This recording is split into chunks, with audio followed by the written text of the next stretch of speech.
নমস্কাৰ বন্ধুসকল, আপোনালোকক স্বাগতম জনাইছো অসমৰ এক গুৰুত্বপূৰ্ণ ষ্টাডি চেনেল গুগল ষ্টাডিলৈ। আৰু আজি গুগল ষ্টাডিত মই অমল কৃষ্ণই আপোনালোকক দশম শ্ৰেণীৰ এডভান্স মেথমেটিক্স উচ্চ গণিতৰ আমি এই বিন্যাস আৰু জোট পাঠটি আলোচনা কৰিম। বিন্যাস আৰু জোট পাঠটিৰ আজি 6.1 এক্সাৰসাইজটো আলোচনা কৰিম। তাৰ আগতে কথা এটা কৈ লওঁ যে যদি আপোনালোকে 2 আৰু 1 ভিডিঅ'টো চোৱা নাই, ফাৰ্ষ্ট ভিডিঅ' আৰু ছেকেণ্ড ভিডিঅ' চোৱা নাই, তেন্তে আপোনালোকে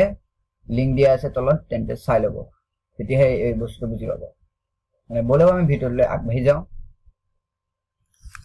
এতিয়া আহিলে 6.1 এক্সাৰসাইজৰ 1টো আছে, মান উলিওৱা দিয়া আছে। আৰু মই এইকেইটা আপোনালোকে পাৰিব বুলি মই আশা কৰিছোঁ। চ' মই এতিয়া আপোনালোকক এই 3 নম্বৰটো কৈ দিম। 3 নম্বৰটো এতিয়া চাব কেনেকৈ কৰিম। এইটো হৈছে 3টো ফেক্টৰিয়েল 9 আহিলে, ফেক্টৰিয়েল 9 বাই ফেক্টৰিয়েল 7 হয়নে? ফেক্টৰিয়েল 9 বাই ফেক্টৰিয়েল 7। এতিয়া চাব, ইয়াত আমি ইকুৱেলটো দিলো। ইয়াত হ'ব 9 ইনটু 8 ইনটু ফেক্টৰিয়েল কি হ'ব 7 হ'ব। ইয়াত আমি 7 মানে ফেক্টৰিয়েল 9ৰ পৰা আমি 9 আৰু 8টো উলিয়াই আনিছো। এতিয়া ফেক্টৰিয়েল 7 থাকিলে, তলতো ফেক্টৰিয়েল 7 থাকিলে। এতিয়া আমি ফেক্টৰিয়েল 7 আৰু ফেক্টৰিয়েল 7 কাটি দিব পাৰিম, ফেক্টৰিয়েল 7 কাটি দিব পাৰিম। চ' ইকুৱেলটো কি হ'ব বাৰু আমাৰ? ইকুৱেলটো এইটো মই কথাটো ভালদৰে দেখুৱাইছো, কাটি দিছো। এইটো ইকুৱেলটো হ'ব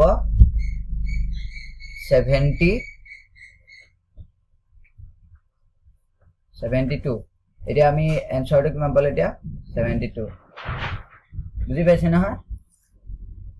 এইকেইটা আপোনালোকে কৰিব বুলি আশা কৰিলো, নোৱাৰিলে মোক ক'ব। তাৰপিছত এতিয়া ছেকেণ্ডটো 2 নম্বৰ কুৱেশ্যনটো আহিলে, factorial twice n equal to 2 to the power n into factorial n whole into 1 into 3 into 5 into dot dot dot twice n minus 1 অসীমলৈকে, মানে টুৱাইচ n মাইনাছ 1 লৈকে এইটো প্ৰমাণ কৰিব লাগে। ফেক্টৰিয়েল টুৱাইচ n ইকুৱেল আমি যেনে প্ৰমাণ কৰো। ফেক্টৰিয়েল আমি সোঁপক্ষটো ল'ম, আমি ফাৰ্ষ্ট ল'ম, বাওঁপক্ষটো ল'ম L H S, L H left hand চাইডটো ল'ম আমি।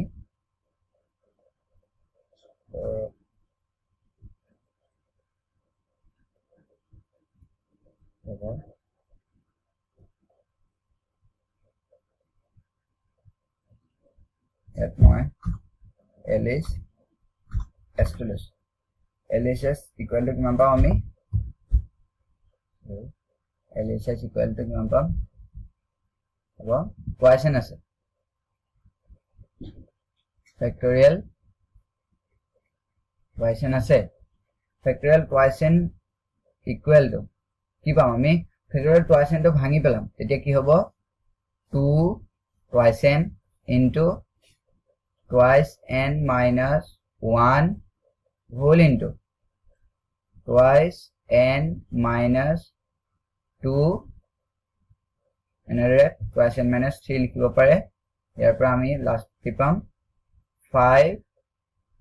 4 3 2 1 হ'ল। ইকুৱেলটো হ'ব, এতিয়া আমি 2টো কমন ল'ম। 2টো যিহেতু n লৈকে আছে, সেয়ে আমি 2 to the power n 2n টা কমন ল'ব লাগিব। সেয়ে 2 টু দি পাৱাৰ n হ'ল। এতিয়া যিকেইটাৰ পৰা কমন ল'ব পাৰো, এতিয়া কিহৰ পৰা? যুগ্মকেইটাৰ পৰাহে কমন ল'ব পাৰিম। তেন্তে এতিয়া ফাৰ্ষ্টটো আছে টুৱাইচ n, টুৱাইচ nৰ পৰা 2 কমন ল'লে ইয়াত থাকিব n ইনটু,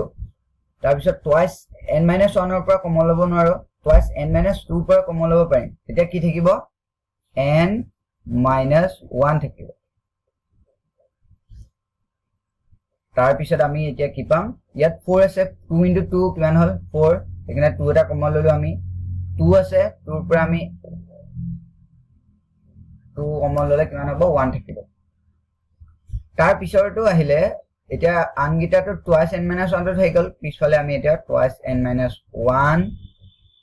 তাৰপিছত আহিলে twice n minus 3 টো আপোনালোকে লিখিব পাৰে লিখিব পাৰে তাৰ পিছত আহিলে 5 আহিলে 5 3 1 5 আসলে 3 আসলে 1 টো বাকি আছে তাৰ পিছত ইকুৱেল টু কি হ'ব চাব 2 to the power n টো হ'ল বাৰু হয়নে 2 to the power n হ'ল এতিয়া এই এতিয়া সক 1 ৰ পৰা n লৈকে পূৰণ হৈ আছে ইয়াত 1 ৰ পৰা n লৈকে পূৰণ হৈ আছে হয়নে সো এটা কি হ'ব আমি ফেক্টৰিয়েল n পাতিব পাৰো নে নৰো ফেক্টৰিয়েল n পাতিব পাৰো সো ফেক্টৰিয়েল n পতাৰ পিছত এফালে কি থাকিব আৰু 1 3 5 আৰু এটা পূৰণ হ'ব লাষ্টত থাকিব twice n minus 1 হয়নে equal to এটা বস্তুটো ওলালে না left hand side equal to right hand side এটাকে কি হ'ব r h s right hand side বুঝি পাইছে না কথাটো r h s তাৰপিছত এতিয়া আমি পাছৰ কোৱেশ্চনটো যাওঁ পাছৰ কোৱেশ্চনটো আহিলে যে গণনাৰ মৌলিক সূত্ৰ প্ৰয়োগ কৰি উলিয়াবলৈ দিছে ইয়াত দিয়া আছে প্ৰশ্ন পঢ়িলো ফাৰ্স্ট ইংলিশ শব্দটোৰ অক্ষৰবোৰে এবাৰত তিনিটাকৈ লৈ কিমান শব্দ অৰ্থ থাকক বা নাথাকক গঠন কৰিব পাৰি কিমান শব্দ গঠন কৰিব পাৰিম এতিয়া আমি চাম ফাৰ্স্ট আমি ইংলিশ শব্দ অক্ষৰ কেইটা আছে মই তলত কৈ থোৱা আছে কিন্তু মই এতিয়া বুজাই দিম অক্ষৰ কেইটা আছে 7টা আছে অক্ষৰ কেইটা আমি লিখি লৈছো অক্ষৰ কেইটা আছিল ই আছে আৰু কি আছে n g l i s h মানে এইটা আছে মই অলপ সাইজ ডাউন কৰিছো দামকে দেখিব এই অক্ষৰটা আছে এতিয়া এবাৰত তিনিটাকৈ লৈ বুলি কৈছে অৰ্থাৎ খালি স্থান কেটা থাকিব ইয়াত এতিয়া এটা থাকিব খালি স্থান তাৰ পিছত দুটা থাকিব তাৰ পিছত আৰু এটা থাকিব তিনটা এই তিনটা খালি স্থান থাকিব হয়নে না এতিয়া ইয়াত আমি বহাব লাগে বস্তু মানে 7টা আছে যেটো 7টা অক্ষৰ আছে 7টাৰ পৰা যিকোনো প্ৰথম যেটো হেৰি আছে প্ৰথম যেটো স্থান আছে হেতু আছে একক দহক শতক এই শতকৰ স্থানত আছে এই শতকৰ স্থানত কেটা সংখ্যা আমি বহাব পাৰিম কেটা অংক বহাব পাৰিম 7টা বহাব পাৰিম হয়নে গোটেই কিটা ভিতৰত কোনবা এটা বহাব পাৰিম তাৰ পিছত 6টা বহাব পাৰিম কিয় বহাব পাৰিম হেতু সেই বস্তুটো গম পাবলৈ আপোনালোকে আগৰ ভিডিওটো চাব যদি চোৱা নাই তাৰ পিছত আমি কেটা বহাব পাৰিম 5টা বহাব পাৰিম 5টা কিয় বহাব পাৰিম কাৰণ ইয়াত যদি টো বহাই ল ই পৰা এটা বহাই ললে পুনৰাবৃত্তি কৰিব নোৱাৰি বুলি কৈছে না মানে বস্তুটো পুনৰাবৃত্তি কৰিব নোৱাৰি কে ইহঁতৰ মাজত যেতিয়া আমি পূৰণ কৰিম ইহঁতৰ মাজত পূৰণ কৰিব লাগিব আমি এতিয়া পূৰণ কৰিলে ইকুৱেল টু পাম আমি 2 1 0 210 আৰু এইটোৱে হৈছে গঠন কৰিব পৰা শব্দৰ সংখ্যা বুজি পাইছে নহয় এটা সক ইয়াৰ আহিলে যে যদি পুনৰাবৃত্তি নকৰাকৈ কৰিব পাৰি তেন্তে 1 ৰ পৰা 5 1 2 3 4 5 অংক কেইটাৰে দুটা অংকৰ কেইটা যুগ্ম সংখ্যা গঠন কৰিব পাৰি যুগ্ম হ'ব লাগিব এটা সক যুগ্ম সংখ্যা দিছে যুগ্ম সংখ্যা গঠন হ'বলৈ হলে ফাৰ্স্ট আমাক কি দিয়া আছে অংক কেইটা 1 দিয়া আছে 1 দিয়া আছে 2 দিয়া আছে 3 দিয়া আছে 4 দিয়া আছে 5 দিয়া আছে হল না এই অংক কেইটাৰ পৰা এই অংক কেইটাৰ যুগ্ম অংক কোন কেইটা হ'ব কওকচোন এই অঙ্ককেইটাৰ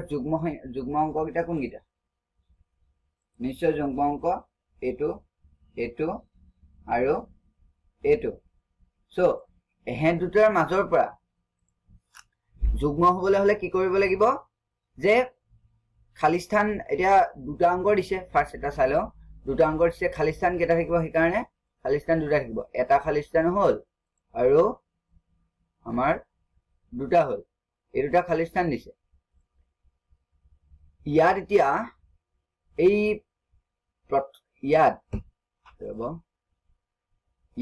ইয়াত কি বহিব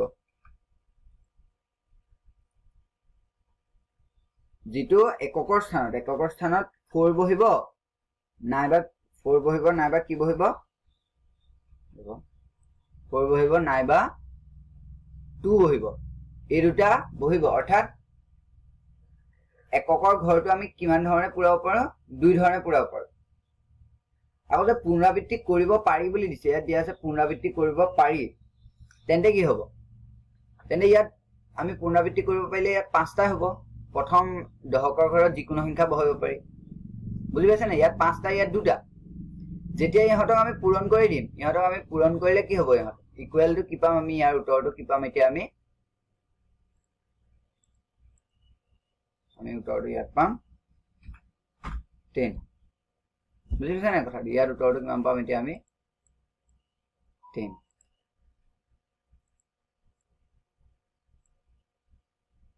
ইয়াত চাই লওক মই কাষত দি থোৱা আছে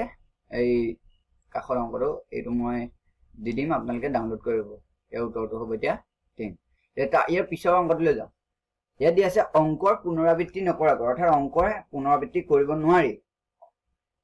0 1 2 3 4 এই অংককেইটা দিয়া আছে এই অংককেইটা আমি লিখি লওঁ কি কি দিয়া আছে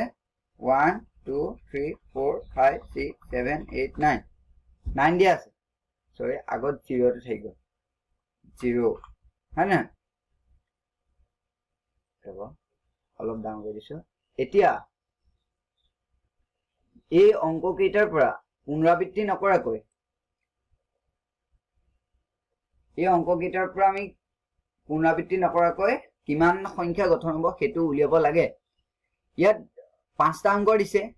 সো ঘৰ কেইটা থাকিব ঘৰ নিশ্চয় পাঁচটা থাকিব এটা হল তাৰ পিছত হল দুটা তাৰ পিছত হল তিনটা তাৰ পিছত হল চাৰিটা ইয়াত হল পাঁচটা বুজিছে না এতিয়া পাঁচটা স্থান পালো এতিয়া ইয়াত প্ৰথম ঘৰটোত যেটো প্ৰথম ঘৰ আহিব এই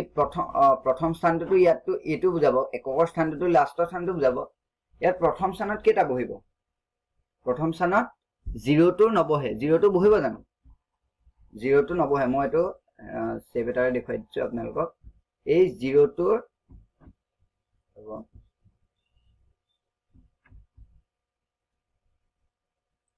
0 টোৰ বাহিৰে ইয়াত যিমান গিটা আছে এই গুটে গিটা ইয়াত ফাৰ্ষ্টত বহিবনে বাৰু ফাৰ্ষ্টত বহিব মানে এতিয়া ইয়াত অংকৰ বহাৰ সংখ্যা কিমান হল কেটা অংক বহিব ইয়াত এতিয়া 9টা অংক বহিব ইয়াত বহিব 9টা তাৰ পিছত অংকটোলৈ যাওঁ তাৰ পিছতত কেটা বহিব তাৰ পিছতটো এই গুটে গিটাই বহিব লাগে নহয় জানো গুটেটা বহিব লাগে নাই কিন্তু পুনৰাবৃত্তি কৰিব নোৱাৰি আমি 0 টোক লৈ আমি এটা 9 টো জন্ম পাতিলো বা 1 টো পাতিলো যিকোনো এটা ইয়াত এতিয়া কিমানটা বহিব 9টাই বহিব সৰি ইয়াত কেটা বহিব এটা 9টাই বহিব কিয় বহিব 9টা পুনৰাবৃত্তি কৰিব নোৱাৰি তাৰ পিছত কমি আহিব 8টা হল পুনৰাবৃত্তি কৰিব নোৱাৰি 7টা হল এটো বুজি পাইছে চাগে তাৰ পিছত 6টা হল আৰু এই গুটেই কেটা যেতিয়া আমি পূৰণ কৰি দিম আমি ইয়াত যেতিয়া পূৰণ কৰি দিম পূৰণ হ'ব ইয়াত তলতে দেখাইছো মই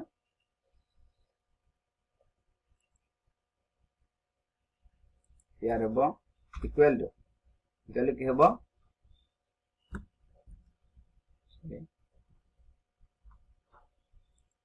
মই দেখাইছো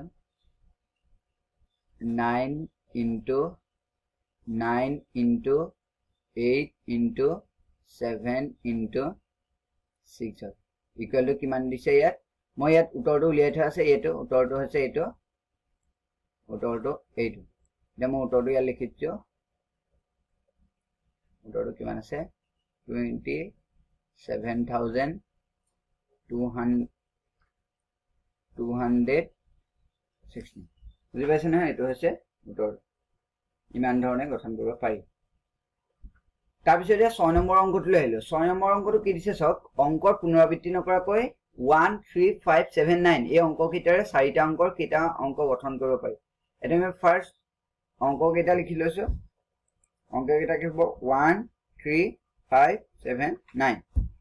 এই অংককেইটা হয়নে ইয়াত চাব এতিয়া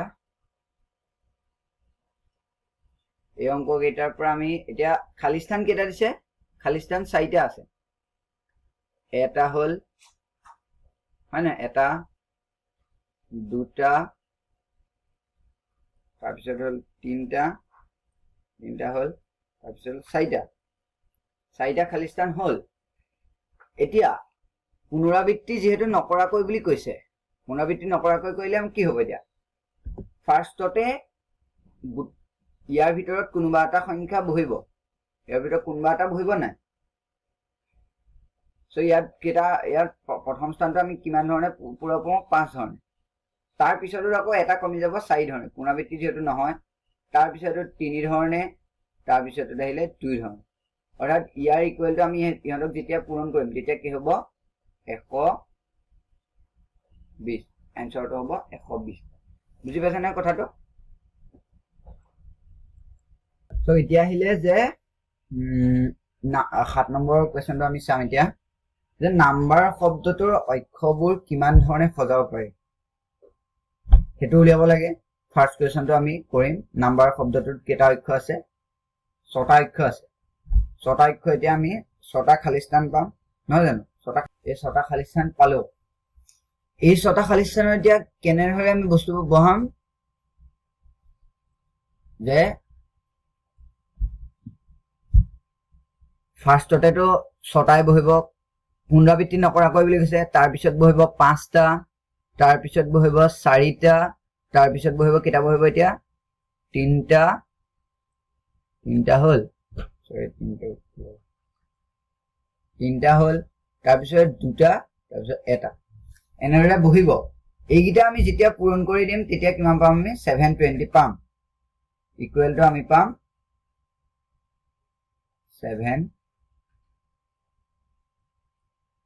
720 পালে 720 তাৰ পিছত পাছৰ কোৱেশ্চনটো লৈ আহো পাছৰ কোৱেশ্চনটো কি দিছে চাওক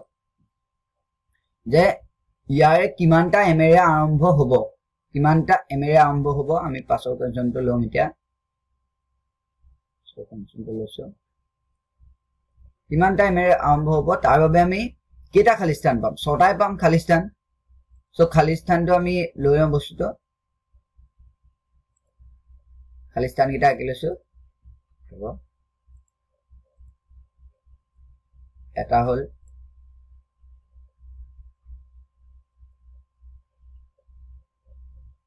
দুটা হল তিনটা হল চাৰিটা হল 5টা 6টা এই 6টা খালী স্থান পালো এই 6টা খালী স্থানৰ এতিয়া ফাৰ্ষ্টটো এম হ'ব ফাৰ্ষ্টত কি হ'ব ফাৰ্ষ্টটো এমেৰে এমটোৱে থাকিব কাৰণ এমেৰে আৰম্ভ হ'ব বুলি কৈছে কাৰণে আমি এমেৰে আৰম্ভ এমটো ললো পাছৰ কেইটাত কি হ'ব এতিয়া 4 হ'ব সৰি 5 হ'ব কাৰণ 6টাৰ 5টা ইয়াত বহিব তাৰ পিছত 4টা তেনেদৰে কৰিলে হল সৰি হ'ব 3টা 2টা তাৰ পিছত এটা ইকুৱেল যেতিয়া আমি পূৰণ কৰি দিম ইয়াৰ হ'ব 120 অৰ্থাৎ এমেৰে আৰম্ভ হৈ গঠন কৰিব পৰা শব্দৰ সংখ্যা হ'ব 120 তাৰ পিছত কি দিয়া আছে চাওক ইয়াৰে কিমানটা বিৰে শেষ নহয় বুলি কৈছে সেই কাৰণে আমি বিৰে শেষ নহবৰ কাৰণে আমি কি কৰিম বাৰু ৰব মই বস্তু আমি কোনটো কোৱেশ্চন লৈছো এতিয়া এই কোৱেশ্চনটো লৈছো এতিয়া দেই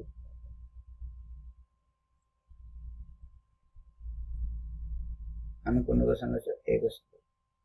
চাব আপোনালোকে ভালদৰে এটা খালী স্থান কিটা আমি ফাৰ্ষ্ট আঁকি লম খালী স্থান কেইটা থাকিব ছটাই থাকিব খালী স্থান এটা হ'ল তাৰপিছত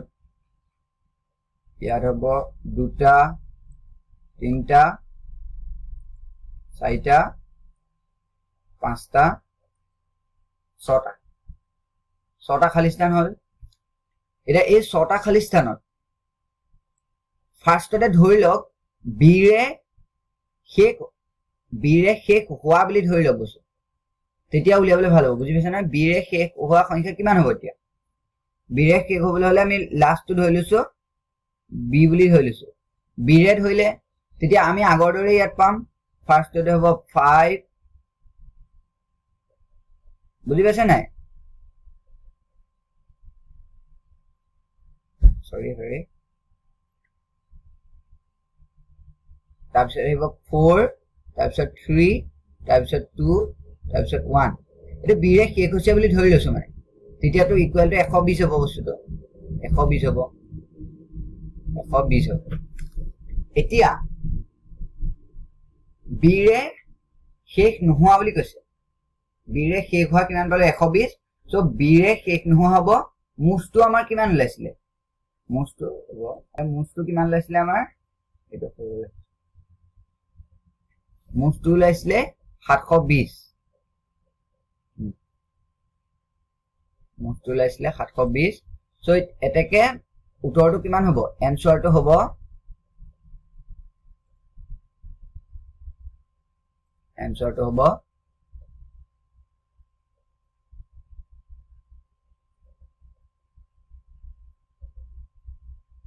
এনসাৰ ইকুৱেল কিমান হ'ব এনসাৰটো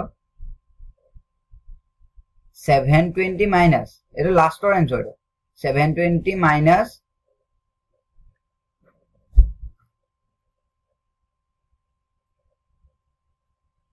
720 মাইনাস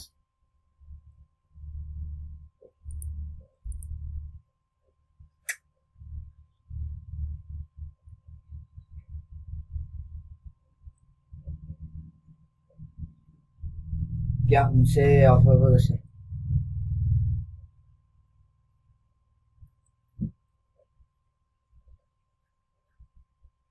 720 minus 120 equal to কিমান হল 600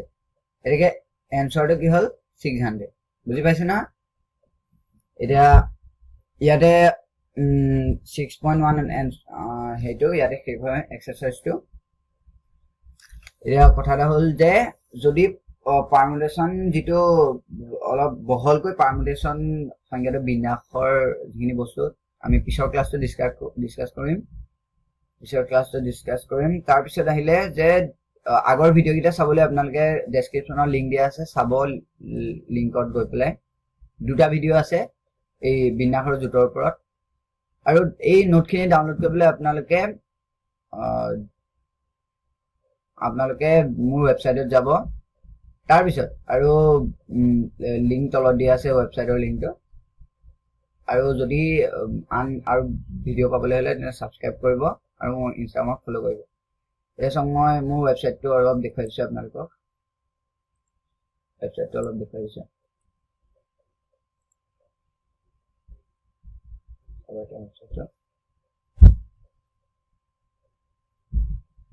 অলপ নেটৱৰ্কটো স্লো আছে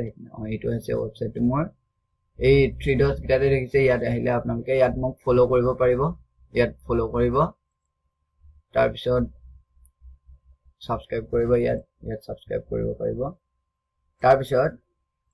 এটো গুগল ষ্টাডি আৰু এটো ক্লাছ 10 সলিউশন দেখিছে ইয়াৰ ৰিড মোৰ মাইলে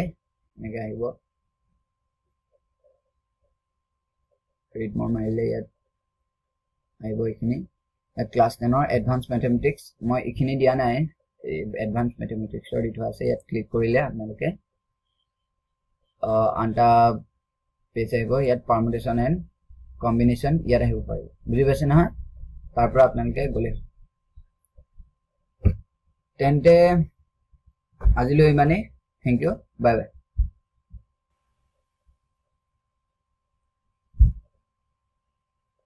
উম।